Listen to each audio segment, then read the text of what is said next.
Hey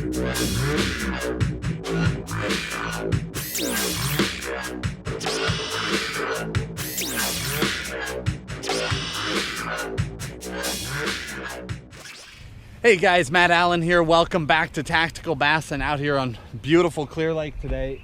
Believe it or not, this is March. It's hot, downright hot. I bumped into my buddy Ross England. This is his dog Gracie down here. Ross is another guide on Clear Lake. We take two very different approaches. Ross is really good at sticking big fish, but where I tend to lean towards that power fish and throwing the giant baits to catch big fish. I'm constantly amazed. He's at the other end of the spectrum. He's an accomplished big bait fisherman. He knows how to do it. He's good at it, but he prefers to catch them with finesse techniques. And I am blown away. I mean, good at it. Catches a ton of big fish on finesse gear, and is consistent. Does it all the time. So you guys are always asking us about drop shot, and we must have had 200 requests for a video on drop shotting. We've never done it, and the reason why I've never done it is, quite frankly, I'm not very good at it. Drop shotting is one of those things that, while it's simple, to be consistent, there's still some method to it. And I know flat out that when it's a drop shot bite, I get beat down by guys like Ross. So rather than fighting it, I do other things. But I bumped into Ross out here today. I asked him if he'd be willing to talk to you guys about drop shotting, and he was willing to do that. So he's gonna hop on the boat. I'll set the camera up, and he'll just explain, what it is, how to do it, how that can still apply to catching giant fish. That's something you guys really need to understand.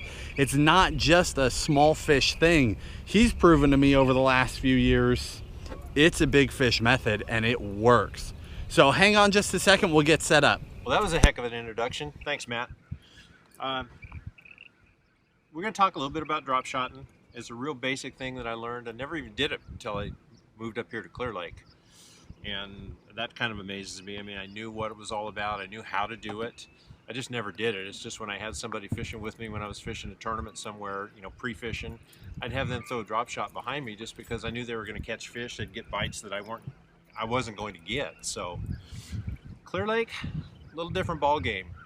I've been guiding here for a number of years, and the bottom line is I'm fighting all the time with people who show up here who specially fish foothill reservoirs, and the minute you tell them that you're going to go put a drop shot in their hand, it's like, no, I do that at home all the time. I really didn't come to Clear Lake to want to do that. I want a shot at catching a good fish.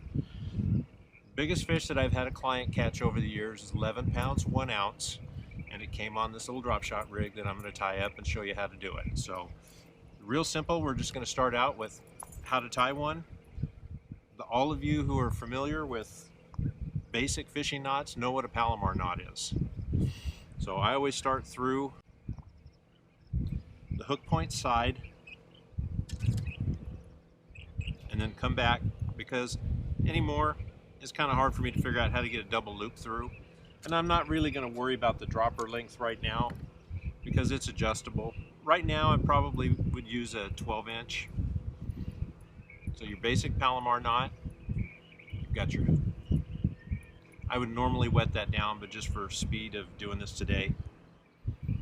One thing that a lot of people forget to do when they're tying this rig is about half the time when you tie just a Palomar knot, now in this particular case, it's hanging straight up and down the way it's supposed to, but the other half the time it won't. It'll be pointed down. So one more time, you're going to take your tag end and go back through the eye from the hook point side.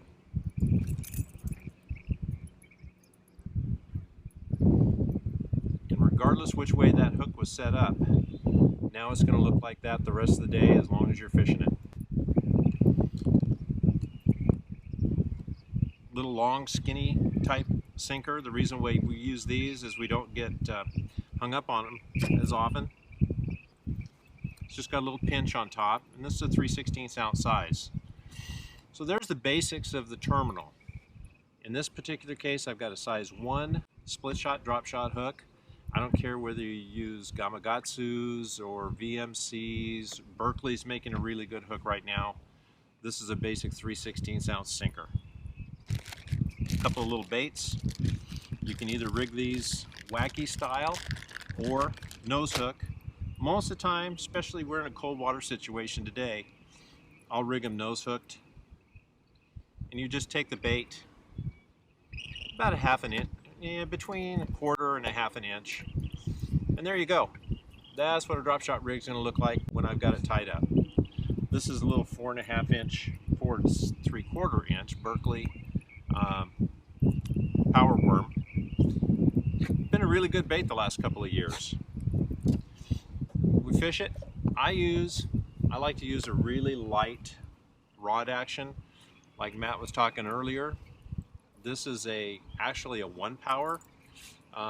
Probably most of you would want to use a 2 power rod. This is a 7-footer. The reason for the soft rod tip for me is, number one, like Matt said, I just love catching big fish on light tackle. It's fun. Secondly, the sensitivity that light tip gives you really telegraphs what's going on down there. A lot of times we're fishing this bait kind of on slack line. You know that sinker's on the bottom, but this bait is kind of swimming around just above. And a lot of the pickups you'll feel with a softer tip, you'll feel more of them. So that's the basics of the rig. A size 1 split shot drop shot hook. You could go down as small as size 2, it's fine. Trust me, we've caught multiple double-digit fish on back-to-back casts on a size 1 split shot drop shot hook and never had a failure. The other thing we need to talk about real quickly is just line choice. Today the rod I've got in my hand happens to have 8-pound braid. Most of the time I use 10-pound braid. And then I'll vary the leader material, which is always a fluorocarbon, and I'll run anywhere from 8-pound test to 12-pound test. I'd say an average day on Clear Lake I'm probably going to run 12 pounds. These fish aren't that line shy. So that kind of talks a little bit about the basics of a rod, the reel, line, hook. You can just about put any kind of plastic bait you'd like on that drop shot, whether it's wacky rig, nose hook, and it's going to catch fish. The big technique part of this, at least the way that we use it here at Clear Lake, I fish it a lot like guys fish a Carolina rig. You know how you cast out a Carolina rig and you drag it back towards the boat? Same thing with this drop shot. Cast it out, drag it through areas where I know there's fish. The advantage, I've got this little dinky thing that just looks like a little bait fish or whatever that's just coming along, 5, 6, 7 inches off the bottom. Real easy target, really easy for them to grab a hold of and see. The other part of it is Clear Lake's full of docks. We've got lots of targets. And one of the best ways to fish a drop shot around all these docks is to pitch it to each individual piling, let it sink to the bottom. Get that sinker as close to that piling as you can get it. Let it sink to the bottom on a slack line. I don't care whether it's 2 feet deep or 10 feet deep. When it gets to the bottom, don't be in a hurry. Go ahead and make sure you've got a little bit of slack line out. Flip your bail. Lift up slowly. When you're fishing around docks and you're fishing around pilings, a lot of your bites are going to be that first time that worm lifts up off the bottom. And that's why you really pay attention on that first lift. You're not going through the motions. I try to get people to understand, every time you pick up your slack, you're picking it up, checking to see if there's a fish on it. They can pick it up and swim off with it. You'll feel the classic tap tap, or you'll feel the classic thunk, or you might just see your line go slack. All the above. Now remember, you're using an extremely light tip in your rod. So what that means, never just set the hook just freestyle. Make sure that you reel up, get a little tension on your rod tip before you set the hook. Once you feel that tension, then go ahead and come into them. You don't need to really try to jerk hard. The biggest difference between these little dinky hooks that we use and the great big hooks that you typically use on worms is this little hook sticks wherever it touches. So when you start drop shotting these little rigs, you're going to find that you've got to reach inside fish's mouths, and it'll be on the gill plates, it'll be on the inside of the roof of the mouth, it'll be on the tongue, because where it touched is where it's going in. So hopefully that helps you out a little bit. All right, guys. Now, for those of you that are around here, you know who Ross is and his history and how impressive it is that he was even willing to talk to us. For those of you that aren't from the area, you know, Ross has been guiding for a long time, tournament fishing for a long time, catching giants for a long time. The stuff that he's telling you is phenomenal information. He's so much better at this stuff than I am. When cold fronts blow in, when we've got post-frontal conditions, tough conditions, I almost dread getting his phone calls because I know how his day was going to go compared to my day. He goes out and smashes them on the day that I do horrible. He's, like I said, he's a guide out here too. Down in the video description, I'll give you links to all the tackle like we always do, but I'm also going to give you his contact info.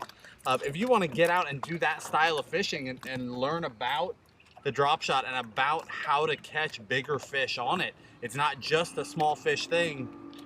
He is absolutely your guy. So I'll give you his contact info as well. But Ross, thank you for coming out. Thanks for talking to the guys. We really appreciate it. You're welcome, man. Enjoyed it. Let's go catch some fish. Let's do it.